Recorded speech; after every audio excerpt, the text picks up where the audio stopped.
In the concrete jungle where dreams are made and shattered on the same unforgiving turf, the New York Jets once again proved that hope is the most dangerous drug in professional sports.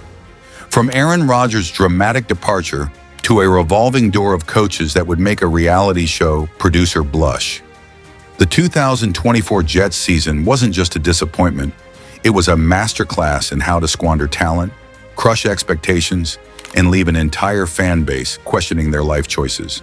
Buckle up, football fans. This isn't just another tale of Jets misfortune.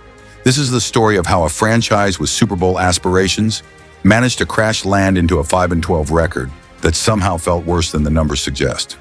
The saga of the 2024 Jets cannot be told without first acknowledging the ghost that haunted MetLife Stadium, Aaron Rodgers.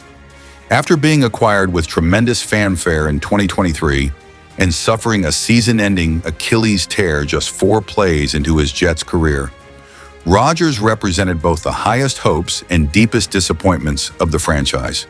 The 4-time MVP quarterback had played just 7 games over his 2-year tenure with the team, completing approximately 65% of his passes for around 1,500 yards.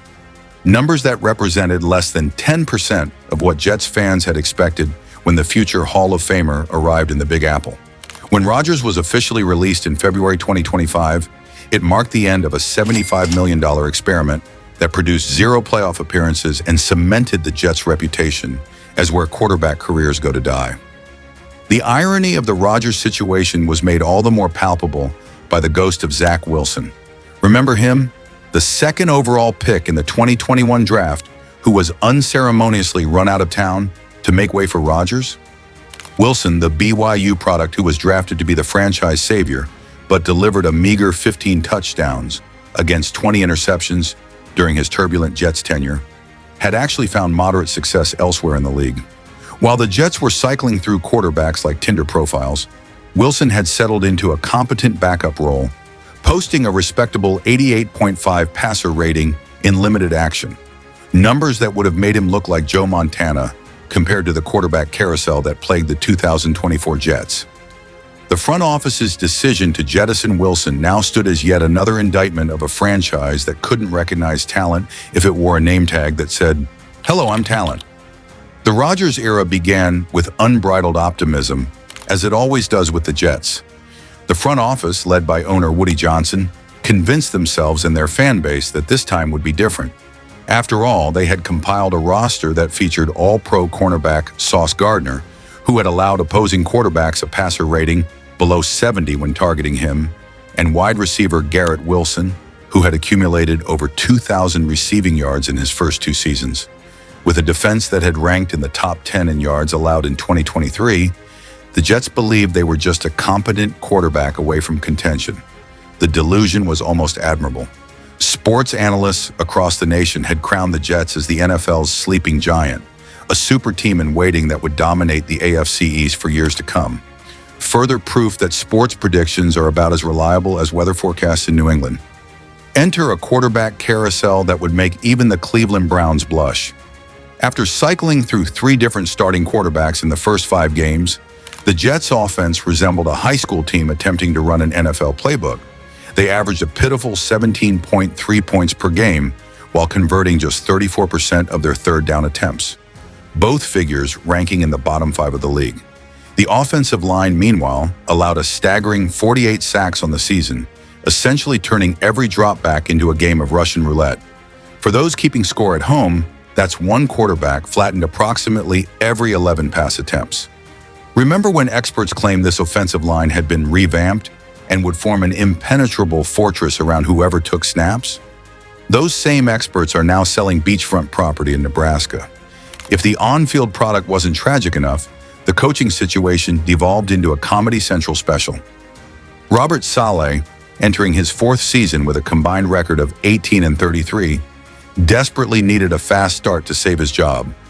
When the team stumbled to a 2-3 record, Johnson pulled the trigger faster than a Times Square tourist spotting a celebrity. Saleh was fired after just 37 games at the helm, posting a win percentage of .324, a number that would make even Rich Kotite, whose 4-28 record from 1995 to 96 still haunts the franchise, feels somewhat accomplished. Defensive coordinator Jeff Ulbrich was handed the thankless job of interim head coach, promptly leading the team to a 3-9 finish that somehow felt like a merciful end to a death march. This was the same coaching staff that had been heralded as the perfect blend of defensive innovation and player development, a superpower combination that would revolutionize the modern NFL. The defensive unit, once considered among the league's elite, collapsed under the weight of carrying an inept offense.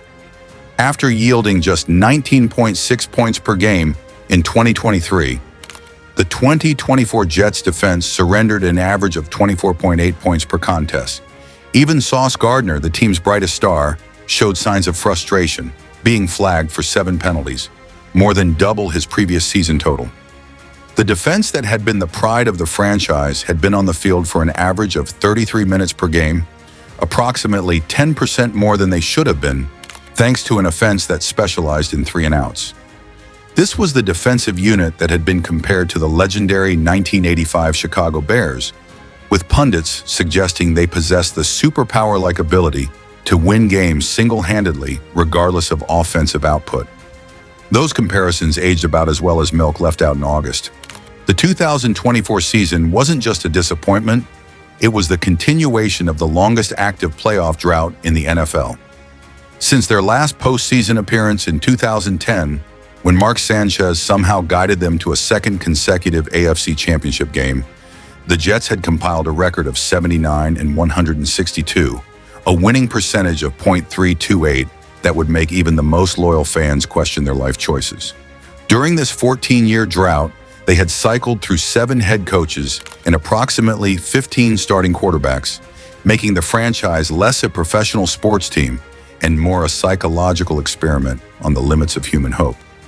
By December, with the team sitting at 4-10 and mathematically eliminated from playoff contention, MetLife Stadium had turned into a ghost town. Attendance dropped by nearly 15%, with an average of just 68,000 fans showing up to a venue that holds 82,500. The empty seats told the story of a fan base that had finally reached its breaking point, no longer willing to spend Sundays watching millionaires struggle with the basic concepts of professional football. The JETS, Jets, Jets, Jets chant had been replaced by a deafening silence, punctuated only by occasional boos and the sound of overpriced beer being consumed to numb the pain. As the offseason began, the franchise found itself in familiar territory, searching for a new savior. Aaron Glenn, a former NFL cornerback with no head coaching experience, was handed the keys to a kingdom in ruins. It marked the 22nd head coach in franchise history, an average tenure of just 2.9 seasons per coach. For perspective, the Pittsburgh Steelers had employed just 3 head coaches since 1969, the year after the Jets won their only Super Bowl. The contrast couldn't be more stark or more damning. The 2024 Jets saga serves as a reminder that in the NFL, hope without competent leadership is just another form of torture. For a franchise that hasn't appeared in a Super Bowl in 56 years, the longest drought among teams that have won the big game, the cycle of optimism and despair has become as predictable as New York traffic. They've made just 4 AFC Championship game appearances since that magical 1968 season, losing all of them, and have claimed only 2 division titles in the last 54 years, both statistics that would be almost impossible to achieve without a concerted effort to disappoint.